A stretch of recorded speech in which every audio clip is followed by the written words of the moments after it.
The hip joint is the most important joint of the body, which lies between the acetabulum or the hip gluteus bone and the thigh bone. It has a ball and joint or ball and socket joint.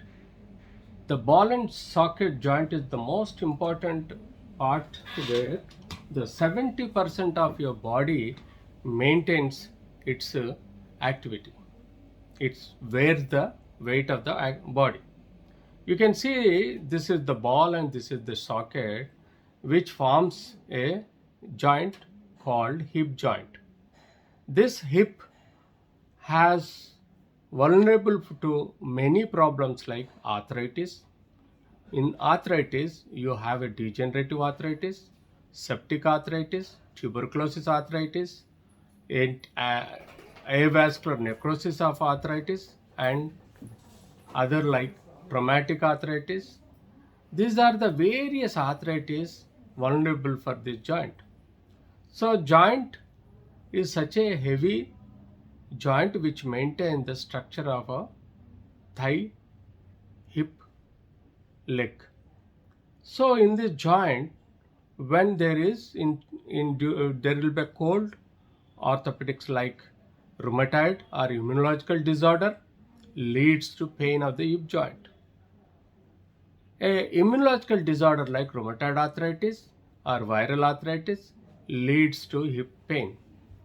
When there is a trauma to this bone, there is a possibility of developing arthritis in the hip joint, leads to a multiple problems like dislocation of the joint and damage to the soft bone of the joint, and there is a degeneration of the hard bone of the joint.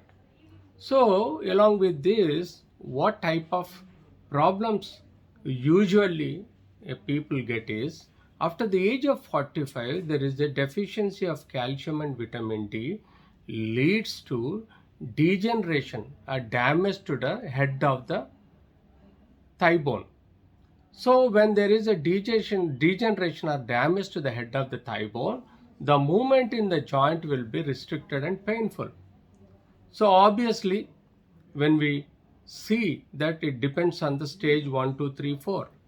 The stage 1 is like a synovitis, which the medicines, after ruling out by a basic investigations, X-ray, CT and MRI, we should diagnose the problem and then treat accordingly.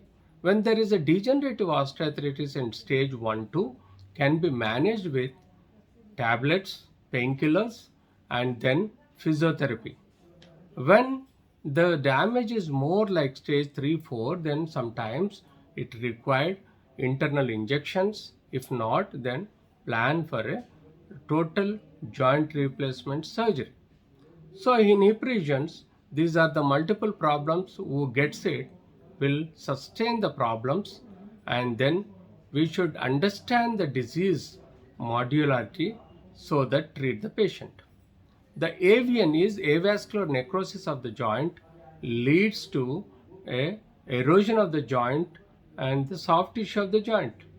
Thus, he gets the pain, deformity, and movement is restricted.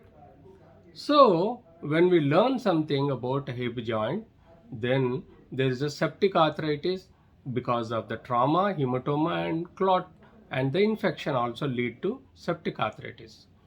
Then there is a possibility of tuberculosis arthritis. A tubercular bacilli in the lungs may transmit to hip joint, and then the hip joint fluid will be affected with the joint tissue. So this is the way we see a multiple problems in the hip joint where we should be diagnosed properly and perfectly to treat accordingly.